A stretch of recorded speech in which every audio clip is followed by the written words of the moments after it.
Gopinath sir ரொம்ப நல்ல ஒரு ஆடியோ கேட்டிருந்தேன். அப்பாக்கள் எல்லாம் அழுகி போன பழங்களும் கதர் சட்டையும் உணவு இருக்கோ இல்லையோ தான் வேலையை திரும்ப திரும்ப செஞ்சுட்டே இருப்பாங்க. எந்த ரெக்கக்னேஷனும் பார்க்க மாட்டாங்க. அண்ட் அவங்க எல்லோரும் அவங்களுடைய அந்த அப்பாக்களுடைய அந்த விஷயமே தான் பார்க்காத ஒரு விஷயத்தை தான் மகன் பார்க்கணும் அப்படிங்கிறது, மகள் பார்க்கணும் அப்படிங்கிறது உண்மையுமே ரொம்ப கரெக்டான விஷயம் நான் பார்க்குறேன்.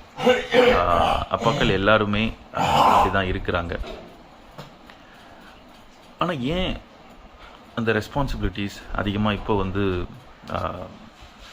இந்த காலத்தில் வந்து டைவர்ஸ் அப்படிங்கிற ஒரு விஷயத்துலையும், அதுக்கப்புறம் வந்து இவங்க அவங்கள கொண்டுட்டாங்க, அவங்க இவங்கள கொண்டுட்டாங்க, அப்புறம் வந்து இந்த மாதிரியான ஒரு நேச்சர் கொண்ட அப்பாக்கள் ஏன் வந்து பெண் பிள்ளையை அடித்து கொள்வது, இதெல்லாமே நம்ம கேள்விப்படுறோம். ஒய் திஸ் ஹேப்பனிங் எனக்கு தெரியல.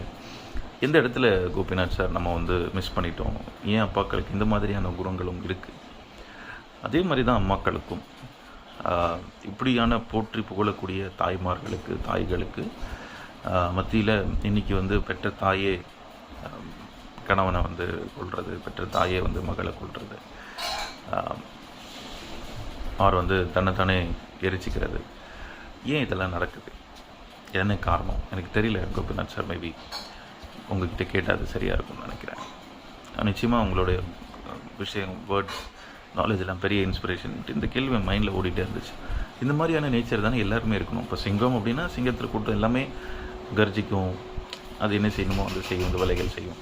அப்புறம் ஏன் இந்த ஒரு சிலவங்க மட்டும், ஒரு சிலர் மட்டும் இப்படி இருக்கிறாங்க? என்ன காரணம்? எங்கே இந்த சமுதாயம் தோற்றுருக்கு?